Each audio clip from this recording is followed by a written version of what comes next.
The Holy Gospel according to St. Mark, the 6th chapter.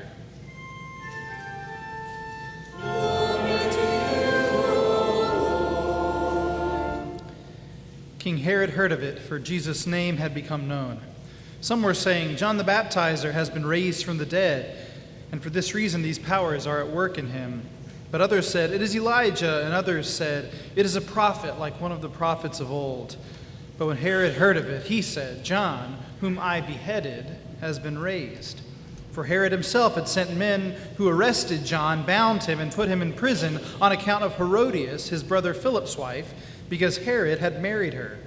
For John had been telling Herod, it is not lawful for you to have your brother's wife. And Herodias had a grudge against him and wanted to kill him, but she could not.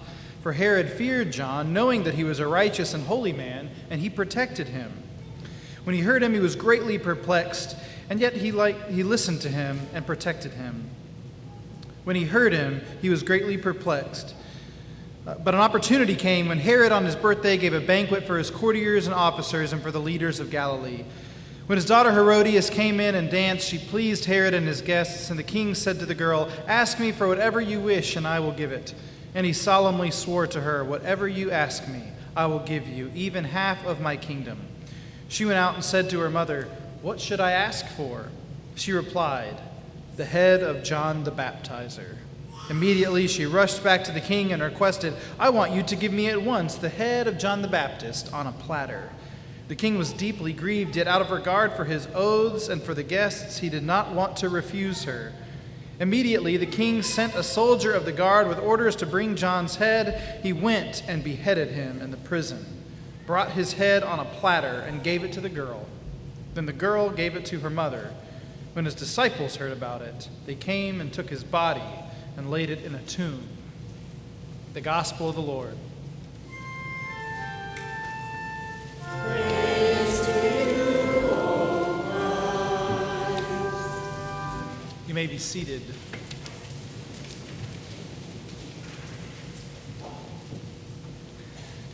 Now, I bet I know what most of you are thinking right now. What is intern Drew going to say about John the Baptist getting his head cut off? And I'm sorry to disappoint you, because instead of talking about John the Baptist, I'm going to talk about another prophet. A prophet who lived about 800 years before John the Baptist. A prophet who was making kings mad about 800 years before John the Baptist came around. That prophet is Amos. I have a seminary professor, Ralph Klein, who always used to say, I don't think I would ever want Amos to be my pastor. And he says that because Amos has this sort of harsh edge to him. Amos tells it like it is.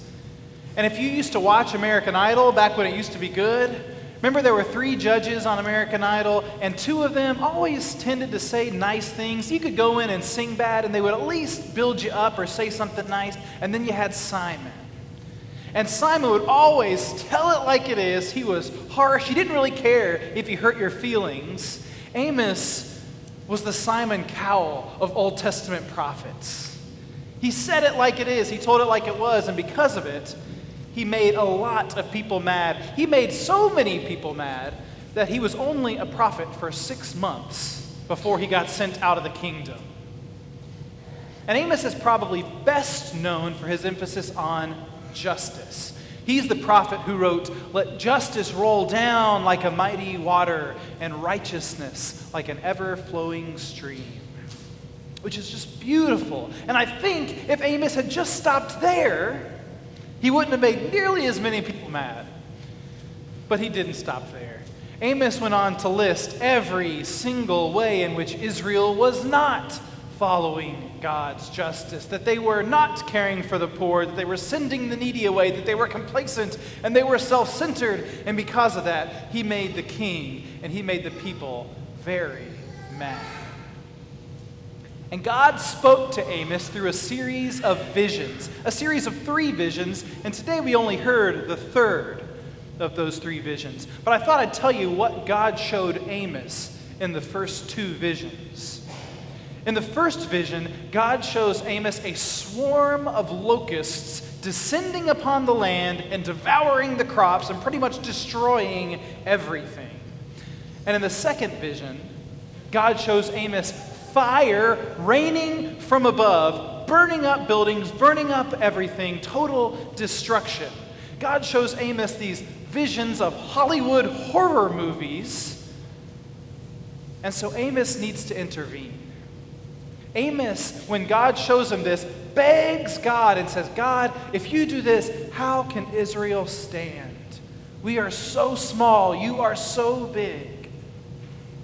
And every time Amos begs from God, God relents. God shows mercy. God does not send a swarm of locusts. God does not send fire raining from above. Which brings us to the third vision, which wouldn't make nearly as good of a movie as a swarm of locusts or fire raining from above. It's even a little confusing. In the third vision, God shows Amos, and Amos sees God standing beside a wall, holding in his hand a plumb line. And maybe if you're like me, you're not exactly sure what a plumb line is. So I brought one in to show you today. Victor's playing the part of God, lowering the plumb line for us. And you can see that the plumb line has a weight at the bottom. It's actually a pretty heavy weight with a point, and it's attached to this string. And it's actually a construction tool used when you're building walls and building houses and things like that, that when this touches the ground, you know that your wall is going up straight. It's a measuring device. So as you're building a wall, if the wall is flush against the plumb line, you know that it's going up straight. Which seems like an odd thing for God to show Amos. But what God is saying is that the people of Israel are not measuring up to God's standards. God has shown us love and mercy and justice, and the people are wavering. The people are leaning one way or another. They're not following God's standard. But if you'll remember the first two visions, when God showed Amos locusts and when God showed Amos fire, Amos begged. Amos intervened. Amos asked for God's mercy. And when God shows Amos this plumb line, and God says that because of this, the sanctuaries will be destroyed and the high places will be torn down and the king will die, Amos says nothing. When faced with God's plumb line, Amos cannot object at all. Because Amos knows that God is right.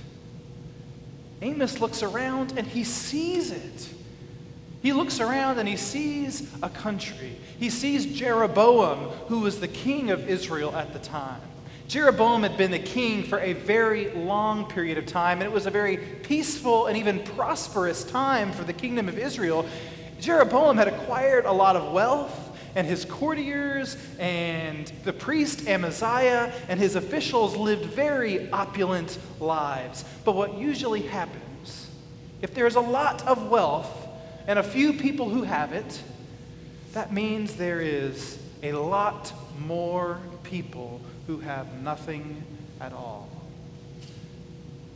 Amos looks around and he sees a great number of poor, and he sees the poor being treated poorly, being sent away empty. He sees the rich being complacent and self-centered, and he even says he sees the poor, the head of the poor, being trampled and ground into the dust of the earth. And the king did not like hearing that. And I think when we look at Amos, we can really see it in a couple of ways. On the one hand, I love Amos. I love someone who speaks a word of truth to power, who stands up for God's justice and God's righteousness and says, no, we are not upholding God's standards. We need to work for justice. But then again, I know that I am nearly as much like Amos as I am like Jeroboam and Amaziah and the people of Israel. I do not care for the poor as well as God would like. I have sent the needy away empty. I can be self-centered and complacent. I know God's standards of loving one another and justice, and yet I still lean and I still waver. And it's not like I need a prophet to come and tell me and show me what God has done, because I see God's plumb line. I know what God's justice is about. I know that God says, love your neighbor and care for the poor, and yet I can't help but lean and waver. The song we sing in a minute, we sing, prone to wander. Lord, I feel it. Prone to leave the God I love. That is us. We know that we do not measure up to these standards God has given us, these standards of love and justice, and because of that, we deserve the destruction. We deserve the high places torn apart. We deserve the judgment that God will give. And because I know that I don't measure up, I need someone to intervene on my behalf. I need someone who will stand up for me. Because when I don't measure up, God sends us a new standard of justice. God sends us a new justice that is so radical and that is so focused on self-giving love. And God doesn't just lower another plumb line into our midst. God lowers himself into our midst. And in Jesus Christ and his life and his death and his resurrection, God gives us a new plumb line. The cross becomes our plumb line that when we lean and when we waver, the cross pulls us in. The cross straightens us out, whether we deserve it or not. We deserve destruction and desolation, and we get mercy and forgiveness and love. The cross becomes God's new construction tool by which we will build a new heaven and a new earth. Pastor Phil talks in here a lot about how we take care of the piece of the planet that we inhabit. So I think you could say then that our job, our task, is an ongoing construction project. To be at work building a new heaven and a new earth right here through our words and through our actions, through our interactions with people we meet every day, through the way we care for the poor and vulnerable and needy among us and show God's justice. We are building. That is what Amos was called for. And remember, Amos was not a prophet. Amos tells Amaziah, I am not a prophet. I am a shepherd. I am a farmer. I am a cowboy. Amos lived his life, and through his living was called to see a vision of God's future. And friends, we have seen this vision too. God has shown us a plumb line, a vision of a new heaven and a new earth and love and justice, and that is our task. That is what we have been called to do. So let's get to work. Amen.